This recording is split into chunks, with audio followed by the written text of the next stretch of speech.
Okay. Good morning, one and all. We already started unit number 4. That unit number 4 is electrodynamic fields. Under this unit, we discussed and explained Faraday's law. We understood what is the meaning of conduction current, what is the meaning of displacement current, and corresponding densities, current densities. We studied it. Then we discussed Maxwell's equations means what. And we found that Maxwell's equation is nothing but set of 4 mathematical equations which are based on previously derived laws. Which are the previously derived laws? The Maxwell's equation 1 is based on, yes, Gauss law for electrostatics. Maxwell's equation 2 is based on Gauss law for magnetostatics. Then Maxwell's third equation is based on Faraday's law, and Maxwell's fourth equation is based on Ampere's circuital law. So Maxwell's equation is nothing but set of 4 mathematical equations which are based on previously derived laws, such as this. Okay, Maxwell's equations has point form as well as integral form. Similarly, those laws also have point form and integral form. Integral form means the equations which has integration into it. Point form means what? The equations which has del operator into it. Del operator, and you know that del operator formula always contains derivative, differentiation. That's why these point forms of these laws are also called as differential form of these laws. Okay. Then today we are going to discuss Poynting theorem and little bit on retarded magnetic vector potential. So this way we are going to finish our unit number 4. So let us take a quick look on the previously studied points. Faraday's law, the equation for Faraday's law was EMF is equal to minus n d phi by dt. Rate of change of flux whenever there EMF gets induced in the closed path. Okay, n is nothing but number of turns. Okay, if it is n is equal to 1, then equation becomes EMF is equal to minus d phi by dt. After that, we discussed that there are 3 types of EMFs, or EMF can be produced or induced in 3 conditions. First condition is when your conducting loop is stationary and it is kept in time varying magnetic field. Second, if your conducting loop is moving in static magnetic field. And third condition, when your conducting loop is also moving and the magnetic field is also time varying. In that case also EMF gets produced. So in the first case, the EMF produced is called as transformer EMF. The EMF induced in the second case is called as motional EMF, and in the third case, addition of these 2. So the equation of transformer EMF is this. Okay, how we got it? We discussed it. Clear? The point form of this equation is this point form. Okay, what we did? We applied Stokes theorem to this equation. So therefore, line integration got converted into this line integration of this middle term got converted into surface integral. You can see it. In order to do this, you have to take the curl of E bar, del cross E bar. Okay, so on the both sides, surface integration is there. So removing this, cancelling this, we get this. So this is a point form of Faraday's law, which is nothing but one of the Maxwell's equation, which we discussed. This is motional EMF, sorry, transformer EMF. Motional EMF equation we found is, what is that equation? The equation is very simple. This EMF is induced due to the motion of conductor. That's why there is a velocity term in this formula. Okay. So this is the motional EMF. And if both conditions get satisfied, then total EMF will be equal to transformer EMF plus this motional EMF. And we can convert it into point form as well. Just you have to take the Stokes theorem. You have to apply the Stokes theorem on the left side for the line integration. Okay. Then we discussed one numerical onto it, and we found that the three cases given are based on transformer EMF, motional EMF, and transformer plus motional EMF. Such numericals are going to be your tutorial questions, tutorial 3, 4, 5, etc. Then we discussed two types of currents. If you can remember, the current flowing through resistor, we call it as conduction current, IC. The current flowing through capacitor, we call it as displacement current, ID. Both unit of both are ampere. If you divide these currents by surface area, then we get conduction current density JC bar ampere per meter square and displacement current density JD bar ampere per meter square. So these are the current densities. Okay.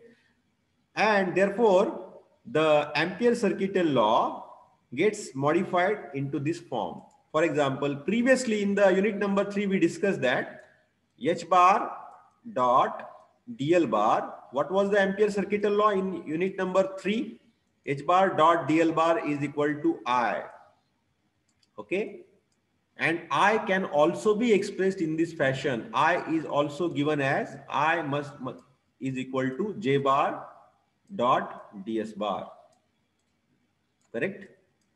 Because the unit of I is ampere, unit of J bar is ampere per meter square into meter square for ds. So that's why these two are same. So this is the previously defined Ampere circuital law in unit number 3.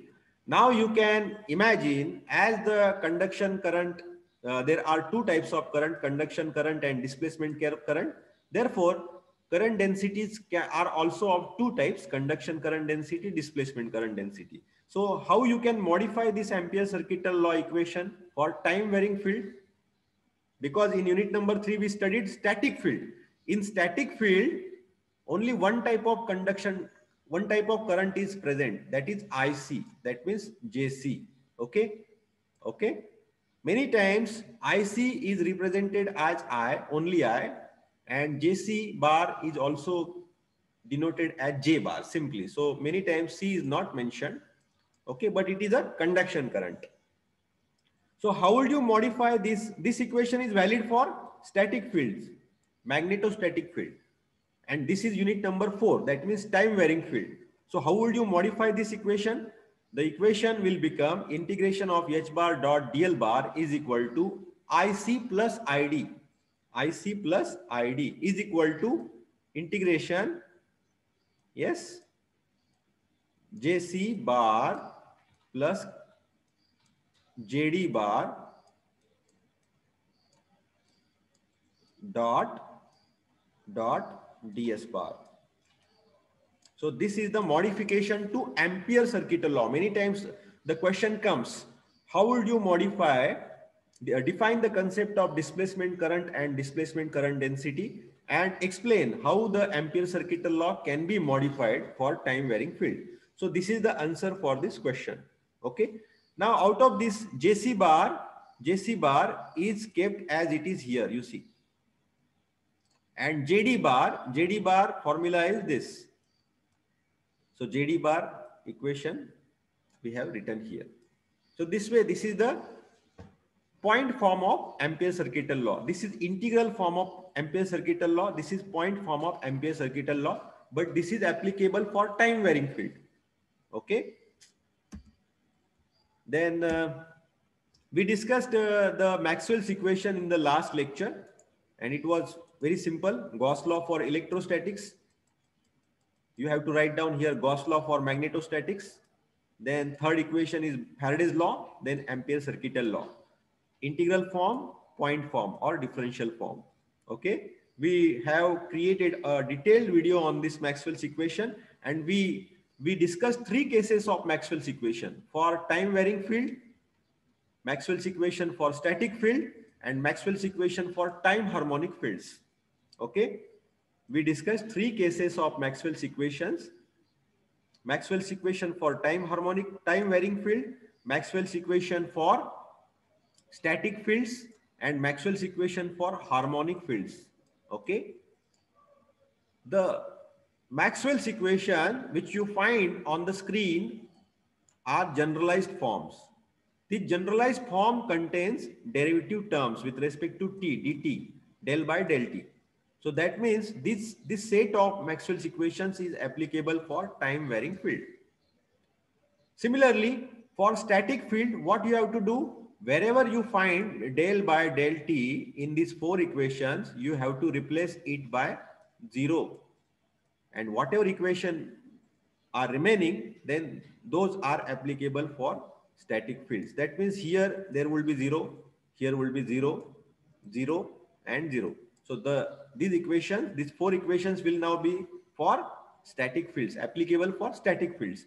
For harmonic field, you have to replace this del by del t by e raised to, you have to replace it by j omega, where omega is equal to 2 pi f. Omega is an angular frequency. Okay, so Maxwell's equation 3 sets we discussed in the previous lecture. Now today we are going to discuss Poynting theorem in this lecture. So this is going to be the last point of this unit number 4. So what is exactly the Poynting theorem is? Read the statement of Poynting theorem. All of you read the Poynting theorem. Prachi Deshmukh, can you listen my voice? Prachi Deshmukh, Kishori Balerao. Yes, sir.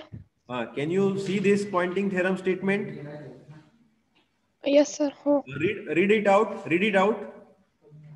हे वाच बरं एकदा Poynting theorem इथं बघून. वाच बरं काय statement. Poynting theorem states that the net power flowing out of the given volume V is equal to the time rate of decrease in the energy stored within V minus the conduction losses. मग आता परत एकदा watch आणि अर्थ काय समजतोय तू सांग बरं मला, किंवा ज्याला कोणाला समजेल त्याने थोडक्यात सांगायचा प्रयत्न कर. चुकलं चुकू द्या, काय प्रॉब्लेम नाही. तुम्हाला काय समजतं याच्यामधून पॉइंटिंग थेरम? परत एकदा वाच स्टेटमेंट, सगळ्यांनी वाचा.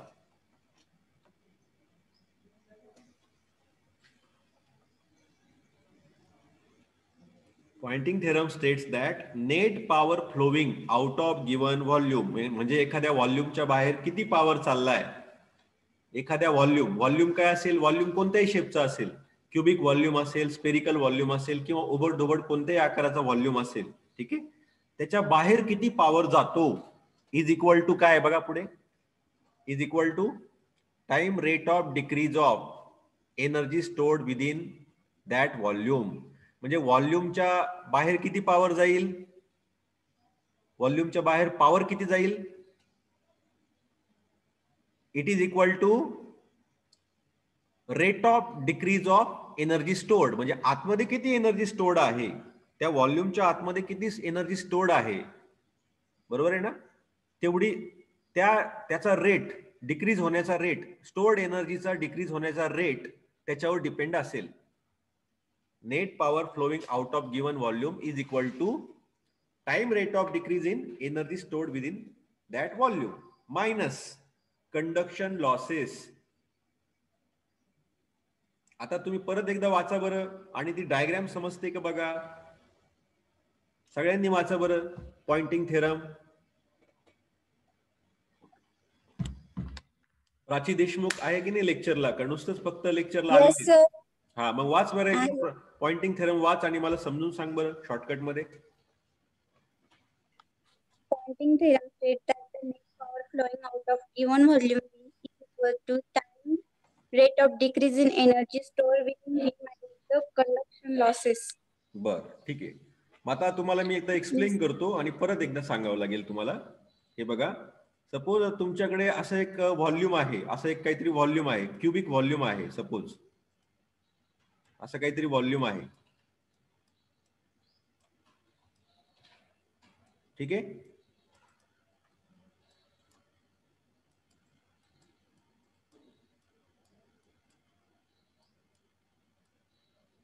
ठीक आहे, हा व्हॉल्यूम दिसतोय का तुम्हाला किशोरी?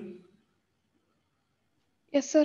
हा, तर हा समजा क्युबिक व्हॉल्यूम आहे आणि याच्या आतमध्ये किती एनर्जी आहे? समजा एवढी काहीतरी एनर्जी आहे, एवढी एनर्जी आहे 10 जूल किंवा 100 जूल एनर्जी याच्या आतमध्ये आहे. तर मग ह्या क्यूबच्या बाहेर किती पॉवर बाहेर पडेल? पॉवर किती बाहेर पडेल? कशावर डिपेंड असेल किशोरी? म्हणजे लॉजिकली विचार कर एकदम शांतपणे. म्हणजे ह्या क्यूबच्या बाहेर पॉवर किती पडेल? आतमध्ये समजा 100 जूल एनर्जी आहे, तर पॉवर किती बाहेर पडेल? कशावर डिपेंड असेल ते सांग बरं किशोरी. एखाद्या जेवढी आतमध्ये असेल त्याच्यापेक्षा कमी किंवा मग तेवढी. हो हो, बरोबर बरोबर. आता बघा आता याच्या आतमध्ये समजा 100 जूल एनर्जी आहे किंवा 100 वॅट पॉवर आहे, तर बाहेर पडलेला पॉवर 100 वॅट असेल का कमी असेल? सांग बरं मला, की जादा असेल? हा, कमी असेल. आतमध्ये 100 वॅट पॉवर आहे, तर बाहेर 100 वॅट पडेल की कमी पडेल की जादा पडेल?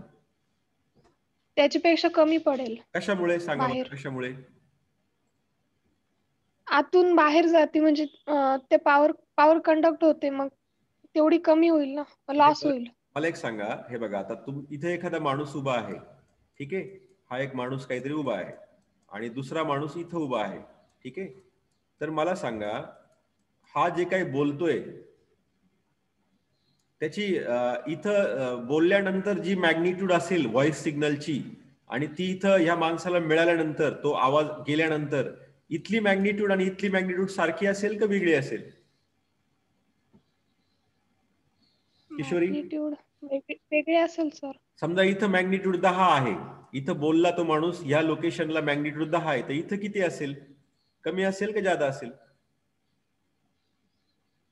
कमी असेल ना सर. हा, फॉर एक्झाम्पल 8 आहे, 8 एवढी मॅग्निट्यूड आले, मग उरलेली 2 कुठे गेली ग किशोरी?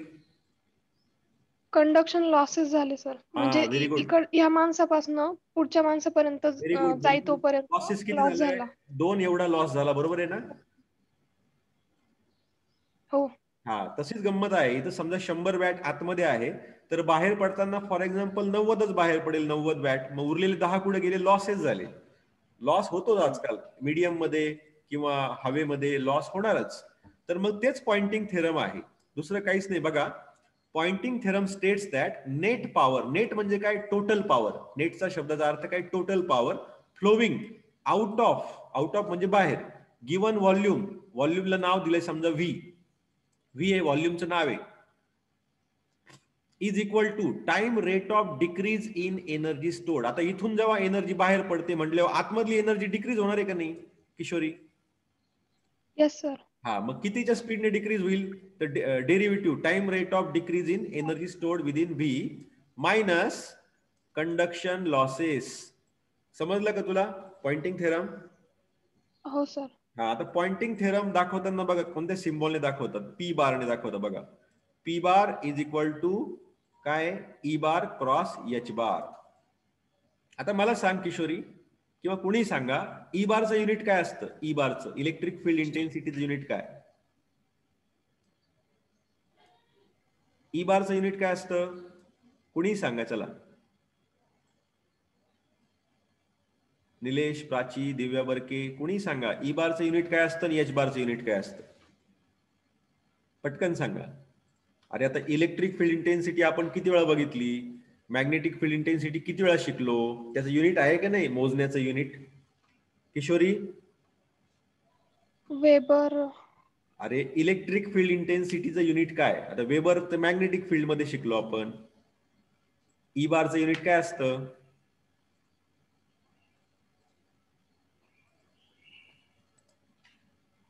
व्हॉल्यूम पर मीटर. हा, वैष्णवी गायकवाड? पर मीटर. अरे, ई बारचं युनिट काय असतं? ई बारचं वैष्णवी? अरे, हा volt volt per metre very good, volt per metre. Okay very good. H बारचं युनिट काय असतं मग मॅग्नेटिक फील्ड इंटेन्सिटीचं युनिट? याचं युनिट काय असेल? Weber ampere per metre. नाही नाही नाही नाही, डी बारचं युनिट काय वेबर असतं? डी बार, हा मला सांग. वेबर ऐका ऐका ऐका, डी बारचं युनिट काय असतं? Coulomb per metre square. Metre square. आता ई बारचं unit volt per metre, D बारचं unit coulomb per metre square. H बारचं युनिट काय आणि बी बारचं युनिट काय सांगा मला. बी बारचं युनिट काय सांगतो तुम्हाला मी? Electric flux density, magnetic flux density. याचं युनिट काय असतं? Weber per metre square. B बारचं unit weber per metre square. आता मला सांगा, वेबर हा ते बी बारचं युनिट. एच बारचं युनिट काय असतं मग? एच बारचं वेबर पर मीटर. नाही नाही नाही sir amperes per metre. Ampere per metre. Ampere per metre. Ampere per metre. आता मला सांगा, याचं युनिट मी इथं लिहिलं, याचं युनिट मी इथं लिहिलं, दोघांमध्ये मल्टिप्लिकेशन आहे. व्होल्ट आणि एम्पियर, व्होल्ट इंटू एम्पियर म्हणजे कोणतं युनिट तयार होतं? Watt per metre square. Very good, watt per metre square. Metre square. मग समजलं का तुम्हाला पी बारचं युनिट काय आहे? पी बारचं युनिट काय आहे? Watt per metre square. आणि याला पी बारला काय म्हणतात? Poynting vector. ओके. मग आता पी बार, आता मला सांगा वॅट पर मीटर स्क्वेअर म्हणजे काय रे? अर्थ काय होतो? समजा एवढा माझा एरिया आहे, टोटल एरिया एवढा आहे, ठीक आहे. हा समजा 10 मीटर बाय 10 मीटरचा एरिया आहे आणि मी तुम्हाला विचारलं या सगळ्या एरियामधून 100 वॅट एवढा पॉवर बाहेर पडतोय, ठीक आहे. समजतंय? मग मला सांगा एका मीटर स्क्वेअर मधून किती पॉवर बाहेर पडेल? 1 मीटर बाय 1 मीटर मधून किती बाहेर पॉवर पडेल? टोटल पॉवर किती आहे? 100 वॅट बाहेर पडतोय. कुठून बाहेर पडतोय? 10 गुणिले 10. किती एरिया आहे? सरफेस एरिया किती आहे? टोटल एरिया किती आहे? सरफेस किती आहे? हा yes tell me.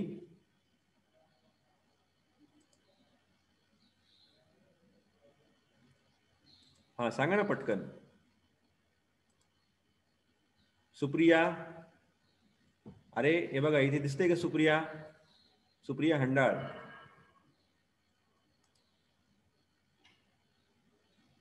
Gaikwad, Gaikwad, ह्या सरफेसचा एरिया किती आहे? 10 मीटर बाय 10 मीटर. मग टोटल सरफेस किती झाला?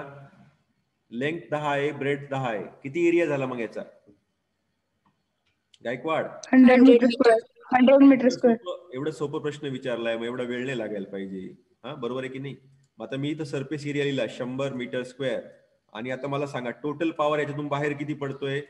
तर मी एवढा लिहिलाय 100 वॅट. मग मला सांगा 1 मीटर बाय 1 मीटर म्हणजे किती? 1 मीटर स्क्वेअर. ह्या एरियामधून, छोट्याशा एरियामधून किती पॉवर बाहेर पडेल?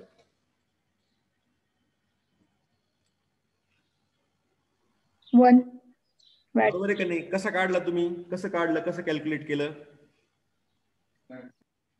कॅल्क्युलेट कसं केलं? Total power divide by total surface area. बरोबर आहे ना? हो सर. हा, म्हणून मग मी असं लिहिणार P bar Poynting vector is equal to total power किती आहे? 100 भागिले टोटल सरफेस एरिया किती आहे? 100. 100 watt divide by 100 metre square is equal to 1 watt per metre square. बरोबर आहे का हे? So do you understand what is the meaning of P bar? P bar is nothing but how much power is coming, how much watts of power is coming out of per meter square area. समजलं का Vaishnavi? Yes sir. Yes sir. P bar चा अर्थ तो होतो. ठीक आहे. आता आपण ह्या डायग्राम बघूया. ही डायग्राम काय सांगते बघा. ही डायग्राम तुम्हाला एक्झाम मध्ये, रिटर्न एक्झाम असेल तर तुम्हाला ड्रॉ करावं लागेल. या डायग्राम मध्ये स्पष्ट दिसतंय काय बघा. This is a volume, this is a given volume. ठीक आहे. कोणत्याही आकाराचा एक व्हॉल्यूम आहे आणि त्याच्यामध्ये एनर्जी स्टोर्ड आहे बघा. कोणती एनर्जी स्टोर्ड आहे? Electrical energy and magnetic energy. कारण आपलं हे युनिट कोणतं चालू आहे? Electromagnetic field. इलेक्ट्रोमॅग्नेटिक फील्ड म्हणजे इलेक्ट्रिक फील्ड सुद्धा असेल आणि मॅग्नेटिक फील्ड सुद्धा असेल. इलेक्ट्रिक फील्ड मध्ये एनर्जी काहीतरी असते, मॅग्नेटिक फील्ड